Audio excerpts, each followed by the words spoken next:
So the inspiration for Elective Amnesia was my own personal story and battle with depression, and my desire to want to rid my memories so that I could not have to remember sad things. But as I got into writing it, I realized that there really are no shortcuts. So really inspired by my own mental health journey, and also those around me who struggle with depression. Well, I think it's a lot of fun. For those of you who remember, same time next year, we are looking at a couple that got together in their 20s. We revisit them a few years later. We revisit them in their 30s. We revisit them at midlife. And so that's always fun, the progression. And it goes from the Depression to the rise of fascism in Berlin. She had a residency there, and then World War II. And then Watson and Crick, and discovering the structure of DNA and all of the arrogance that went with that, and then ending with the Nobel Prize. So it's a journey, it's a lifelong journey, and it's a big era. Many things happened in those 50 years of the relationship between Harriet Crichton and Barbara McClintock. It's fun, it's lesbian history. That's always fascinating because it's something that hasn't been written about. And it's also about an autistic woman who was a genius.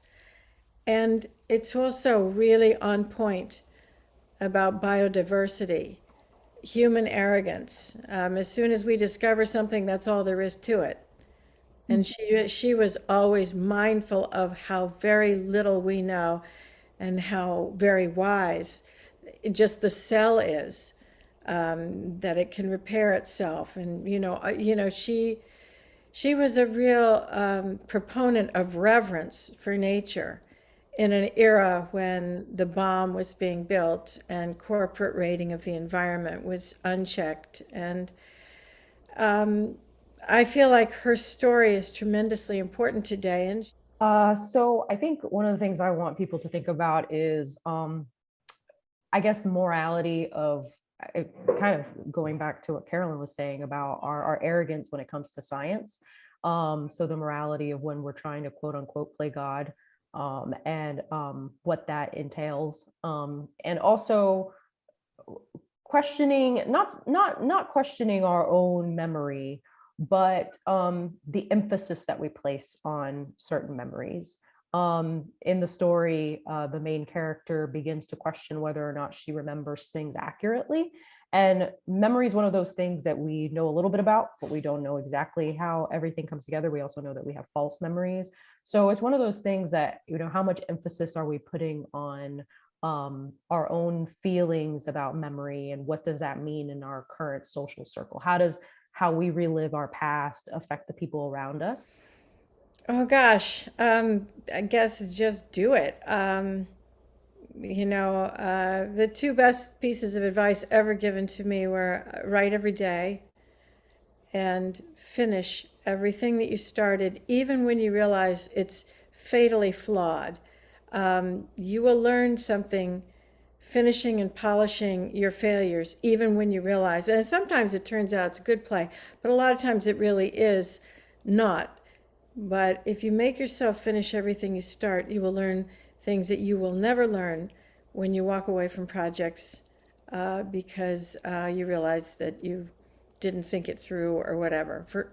So those, I say do that, and just one foot in front of the other. Just keep, and don't be shy about submitting your work. I mean, what's the worst they can do? You don't hear back from them. Oh my God, you might get in. So it's I feel like that your generation, you guys rock. You answer it first. Well, I will echo something that Carolyn said earlier, in our discussion, just about how women have been silenced, or even if they're not silenced, they're berated, they're ostracized, they're told, to kind of stay in the corner. And I think that it's so important to listen to women, because a lot of the times, and I think Carolyn said this earlier, they're right. And we need to listen to them, and they have something to say. women have something to say. We have something to say. And for a long time, the theater has been dominated by the male voice, by the white male voice. And so having, variety of thought is really important in the theater to engage the audience, because our audiences are, in terms of theater goers, are predominantly women, actually, in a lot of ways. And I think they want to hear and see themselves reflected on stage a whole lot more. And also, we're 50% of the population, so we have things to say. I seem to remember, I think we're actually 51, so there's no excuse. No, we're in the majority. Yeah, Gretchen is absolutely correct in that. And I guess and also in terms of saying the narrative has been controlled by men, that's not just like, they're hogging too much of the pie. It's because they're controlling the narrative. They're telling us who we are. It's a colonial paradigm. And women are very damaged by that. The very Madonna, whore, bimbo, bitch, those are, pick one, because that's what you're going to get. Women can't relate to those narratives, so then we feel like we're crazy, and that's a whole other, or we're depressed. It's tremendously important for us to speak with our own voices and tell our own stories. It has everything to do with our mental health. It also has to do with finding the people with whom we can make alliance. Yeah, and hearing the voices of women saved my life, because I was born in 52. And I tried to not be autistic. I talk about memory. I'm a survivor of child sexual abuse. I did not recover my memories till I was 32. But that survivor part of me was driving the bus. So I had no explanation for anything that I did. It all seemed crazy until I realized I have profoundly repressed memories. And then everything made perfect sense. But it would have been helpful to have a grip on that narrative. And I think if I had ever, if there'd been the Me Too movement, if the knowledge that 1 out of 3 women have the same history I do, I might have, that part of my brain that was repressing might have said, I think we can access these memories now.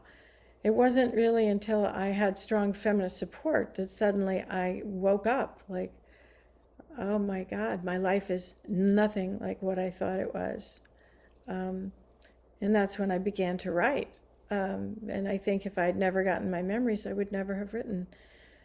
I wouldn't have known what story I have to tell, but I did know I didn't want to tell a colonial one. So. Tell your friends, this is the place to be. You have such a smorgasbord of things, and it's digital. You can watch it from your home. No excuse. Yeah, just really tell your friends, have a watch party. Come, be there. Yeah, I'll echo that. Come support women's voices. And also, if you're tired of watching the same old thing, come see something different. Come see something different. You're going to be, there's such a great lineup of stories that are being told. Come see something new. You're not going to be disappointed at all. So yeah, come see it.